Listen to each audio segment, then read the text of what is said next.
Bismillahirrahmanirrahim. Idrakul jama'ati wa ghairiha. Masih melanjutkan tentang sholat berjamaah. Ada masalah yang tertinggal belum disampaikan, yaitu 4 hal. Yang pertama, tudraku aslu fadilatil jama'ati bi idraki juz'in minas sholati ma'al imami ma lam yusallim. Inti keutamaan sholat berjamaah itu bisa didapatkan dengan menemukan bagian daripada sholat bersama dengan imam selama imam itu belum mengucapkan salam. Artinya pada saat imam masih tasyahud akhir, kita masuk ke masjid lalu takbiratul ihram dengan niat jamaah, maka kita mendapatkan fadilah sholat berjamaah 27 derajat. Ya, meskipun detik-detik terakhir imam mau salam, yang penting imam belum salam. Yang dimaksud imam belum salam itu bagaimana? Apakah belum mengucapkan assalamualaikum atau belum mengucapkan mim daripada kum? Karena salam itu minimal adalah assalamualaikum. Apakah yang dimaksud imam belum mengucapkan salam itu imam belum mengucapkan atau imam belum mengucapkan kum, mim daripada assalamualaikum? Nah, ini ulama Syafi'iyah berbeda pendapat. Pertama, Al-Imam Ar-Romli, ya, kebetulan namanya sama dengan saya. Ini namanya tafaulan, ya, tafaulan, ya. Mudah-mudahan dapat berkah dari yang punya nama aslinya gitu. Maka kalau punya anak itu, usahakan namanya itu adalah nama daripada orang-orang soleh. Alasannya tafaulan, tabarukan. Semoga anak kita ini dengan wasilah namanya sama dengan nama orang soleh mendapat keberkahan dari orang soleh itu. Ini kan zaman sekarang enggak, nama itu disesuaikan bulan kadang-kadang.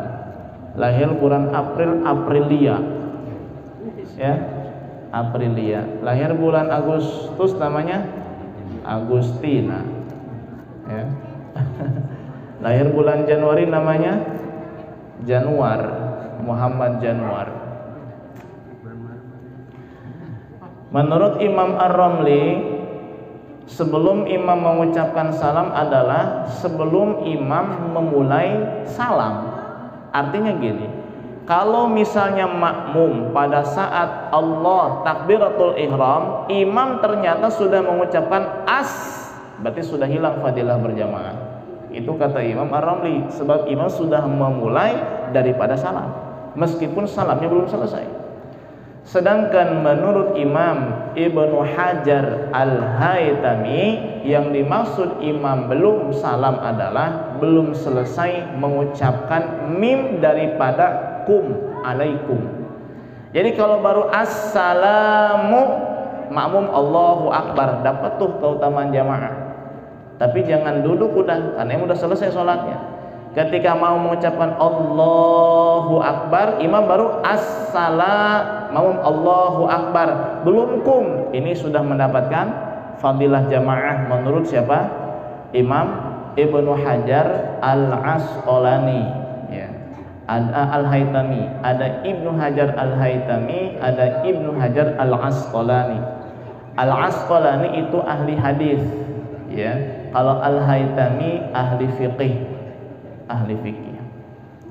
Kemudian yang kedua, idrakur ra'ati idza adrakal ma'mumul imama ghairal muhditsi raki'an wa ma'anna ma'ahu qabla irtifa'ihi an aqallir ruku'i adraka ra'ata. Yaitu masalah mendapatkan satu rakaat. Kalau tadi mendapatkan inti sholat jamaah, ini mendapatkan satu rakaat. Apabila makmum menemukan imam sedang ruku' dan imam itu tidak berhadas, kemudian makmum takbiratul ihram lalu ruku' dan ia tuma'ninah di dalam ruku'nya sebelum imam bangun daripada ruku', maka makmum tersebut dinilai telah mendapatkan 1 rakaat. Jadi ketika imam masih ruku', ini makmum datang, dia takbiratul ihram, kemudian ruku' dan tuma'ninah. Nah, selama dia tuma'ninah itu imam belum bangun i'tidal, maka si mau mendapatkan 1 rakaat. Itu pun dengan catatan kalau imamnya tidak berhadas. Bagaimana kalau imamnya berhadas? Maka dinilai tidak mendapatkan 1 rakaat kalau imamnya berhadas. Bagaimana kita tahu imam berhadas atau tidak? Ya, mungkin sebagai salah satu gambaran, ini imam dari sebelum sholat kita tahu dia telah buang hadas, buang angin, kita tahu. Kemudian kita lupa, dan imam juga lupa. Akhirnya si imam sholat, karena kita wudhu belakangan sampai masuk ke masjid, imam sedang ruku. Kita lupa nih bahwa imam yang ini tadi sudah buang angin dan tidak berwudhu. Kita lupa, si imam pun lupa. Ketika kita takbiratul ihram, kemudian ruku bersama dengan imam, tuma'ninah di dalam ruku, imam belum i'tidal. Nah, kemudian ketika imam mengangkat daripada ruku i'tidal, misalnya di rakaat terakhir, ketika imam salam, assalamualaikum warahmatullah, si makmum yang tadinya mau ikutan salam karena dia anggap sudah lengkap sholatnya ikut dengan imam, karena di rakaat pertama dia menemukan ruku imam, dia dapat 1 rakaat. Makmum ingat, waduh, ternyata ini imam punya hadas, sebab saya ingat, cuman pas sholat lupa, imam punya hadas. Berarti si makmum yang ini harus nambah berapa rakaat? 1 rakaat. Karena rakaat yang pertama tidak dikatakan mendapat 1 rakaat. Alasannya apa? Imamnya berhadas. Emang sah gitu sholat jamaah kalau imamnya hadas? Sah, asalkan makmumnya tidak tahu, ya. Tidak tahu. Apakah imamnya berdosa? Tidak, kalau imamnya lupa bahwa dia punya hadas. Apakah wajib kepada imam menyampaikan kepada makmum setelah sholat bahwa dia punya hadas? Wajib tidak? Enggak wajib. Kenapa enggak wajib? Uang sholat makmumnya juga udah sah. Daripada malu-malu diri sendiri, bisa dipukulin sama orang nanti. Waduh, kamu sialan. Ya. Nah, itu mah dosa imamnya, dosa. Kemudian yang ketiga, iza adrakal imama fi ruku'in zaidin, apabila makmum menemukan imam pada ruku' yang lebih.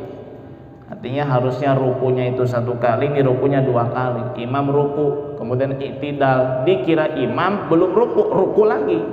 Si makmum nemu ruku yang itu, maka tidak dikatakan mendapat 1 rakaat, sebab itu mah rukunya lebih. Au fi ruku'i tsani min sholatil kusufaini, atau makmum menemukan ruku yang kedua imam dari sholat gerhana. Sholat gerhana kan 2 rakaat, setiap 1 rakaatnya ada 2 ruku. Nah, si makmum menemukan ruku yang kedua, misalnya di rakaat yang pertama, maka si makmum tidak dikatakan mendapatkan 1 rakaat. Kenapa? Karena sholat gerhana ruku yang aslinya itu ruku yang pertama dan ruku yang ketiga. Adapun ruku yang kedua dan ruku yang keempat itu adalah tambahan. Ya. Udah pernah kan sholat gerhana ya? Sholat gerhana udah pernah belum? Bukannya udah pernah di masjid? Udah ya, tapi lupa caranya. Ya. Jadi 1 rakaat ada 2 kali ruku sholat gerhana. Kemudian masalah yang keempat, idraku takbiratul ihram, masalah menemukan takbiratul ihram. Ada sebuah riwayat mengatakan barang siapa makmum yang takbiratul ihram bersama dengan imam, bersama di sini bukan barangnya, tapi menemukan takbiratul ihram dengan imam, maka ini pahala yang sangat besar sekali. Berbeda dengan hanya sekedar sholat jamaah yang 27 derajat, dia punya nilai plus ya, takbiratul ihram dengan imam. Nah, bagaimana kita sebagai makmum ingin mendapatkan keutamaan takbiratul ihram dengan imam? Beliau mengatakan, yanalul ma'mumu fadla takbiratul ihrami idza hadaraha ma'al imam. Makmum dinilai telah mendapatkan keutamaan takbiratul ihram dengan imam apabila makmum sudah hadir sejak awal bersama dengan imam ketika imam takbiratul ihram. Jadi ketika imam takbiratul ihram dia sudah ada, sudah hadir di belakang imam. Washtaghala biha ba'da mubasyaratan. Nah, setelah imam selesai takbiratul ihram, makmum langsung menyibukkan dirinya dengan takbiratul ihramnya dia. Tuh, jadi misalnya imam nih, Allahu Akbar, makmum langsung Allahu Akbar, atau usolli dulu nggak apa-apa.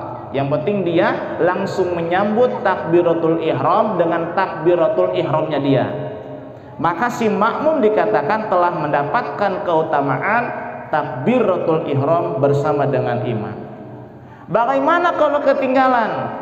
Misalnya imam sudah takbir Allahu Akbar, dia malah sibuk matiin HP dulu, atau menjawab pesan WA dulu, atau lihat jam dulu, atau benerin sarung dulu, atau lain sebagainya, maka si makmum telah kehilangan keutamaan takbiratul ihram bersama dengan imam, meskipun dari awal sudah bersama dengan imam, bahkan menyaksikan, mendengar imam takbiratul ihram.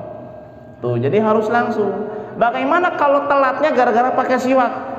Wala yadurru ta'akhurun yasirun linahwi siwak. Kalau ketinggalannya, tinggal langsung takbir itu gara-gara pakai siwak dulu, nggak apa-apa. Atau enggak takbir langsung gara-gara merapatkan barisan dulu, itu pun dinilai tidak apa-apa. Yang penting berkaitan dengan kesempurnaan sholat. Imam takbir Allahu Akbar, kita malah sibuk rapetin barisan atau pakai siwak dulu, akhirnya agak telat dari takbirnya imam, enggak apa-apa, itu dimaafkan. Maka kita tetap mendapatkan keutamaan takbiratul ihram bersama dengan imam. Tuh, jadi sholat jamaah itu bukan hanya sekedar sholat jamaah, ada keutamaan lebih, ada nilai plus di dalamnya tatkala kita mendapatkan takbiratul ihram bersama dengan imam itu. Bahkan Habib Umar dan para ulama yang lain pernah mengatakan bahwa kalau kita melihat seorang santri penuntut ilmu yang tidak memperdulikan keutamaan takbiratul ihram bersama dengan imam, maka jauhkan tanganmu daripadanya. Maksudnya apa? Orang yang kayak gitu nggak ada baiknya. Segitu santri, apalagi bukan santri, yang hanya sekedar peduli jamaah tapi tidak mempedulikan takbiratul ihram dengan imam, apalagi yang tidak mempedulikan jamaah. Kemarin saya sebutkan riwayat pada saat acara Wa'tasimu bahwa di zaman sahabat dulu, Al-Imam Abdullah bin Mas'ud mengatakan, walaqad ra'aituna wa ma yatakhallafu 'anil jama'ati illa munafiqun ma'lumun nifaq. Sungguh aku telah melihat orang-orang di sekitar kami tidak pernah satupun ada yang meninggalkan sholat jamaah. Sekalinya ada, itu adalah orang munafik yang sudah jelas diketahui kemunafikannya. Tuh, jadi orang yang enggak sholat jamaah meskipun sholat 5 waktunya rajin, itu naudzubillah khawatir termasuk golongan munafik. Bagaimana dengan ibu-ibu? Ibu-ibu di rumah aja, sholat udah sendirian gak apa-apa. Gimana kalau bapak-bapak jamaah? Kalau nggak sempat ke masjid, ada uzur di rumah dengan istri, dengan anak. Kalau datang ke masjid ternyata jamaah sudah selesai, ajak satu orang ikut jamaah dengan kita, meskipun dengan membayarnya. Datang ke masjid, waduh udah beres sholat, ajak satu orang. Udah sholat belum pak? Udah. Temenin saya yuk. Saya kan udah sholat. Udah, saya bayar 10.000. Waduh, 10.000 mah nggak bisa Pak. Ya, nego nggak apa-apa tuh. 40.000, ya udah nggak apa-apa, jamaah. Asalkan ada yang nemenin. Tuh. Bagaimana kalau kita punya uzur nih, uzur di rumah sakit atau bagaimana? Untuk mengecek, untuk menilai apakah uzur ini benar atau uzur yang dibuat-buat. Kata Imam Haddad, caranya adalah sangat mudah, yaitu seandainya di tempat pelaksanaan sholat jamaah ada orang yang bagi-bagi duit, kira-kira dengan uzurmu yang ini masih tetap tidak mau hadir jamaah atau hadir ke masjid? Waduh, nanti dulu, kalau gede mah ke masjid saya, kalau baru 2.000 mah enggak. Berarti ini uzurnya bohong ini, kata Imam Haddad, uzurnya bohong. Nah, setelah diperkirakan seandainya ada orang bagi-bagi duit di masjid, kamu tetap nggak mau hadir karena uzur itu nggak bisa ditinggalin, berarti uzurmu itu benar. Tuh, itu perkiraannya ke sana. Ya, waduh, ini saya mau ke masjid tapi sakit kaki nih. Coba Pak, seandainya ada yang mau bagi-bagi duit seorang 50.000 dengan sakit kaki itu, apakah tetap beralasan tidak mau jamaah atau maksain ke masjid? Oh, maksain lah. Berarti uzurnya benar apa soheh? Soalnya apa salah? Salah, itu uzur yang dibuat-buat. Bu ya, suaminya kayak gitu nanti tanyain, Pak ke masjid, lagi sakit gigi. Gitu. Pak, ada yang bagi-bagi duit di sono, seorang 100.000. Wah, yuk ada. Berarti ini bohong ini uzurnya. Ya, itu cara menilai apakah uzur kita benar atau tidak. Ya. Nah, itulah tentang beberapa kelanjutan daripada sholat jamaah, dan masih ada pembahasan yang panjang lagi. Insya Allah kita lanjut di Rabu yang akan datang.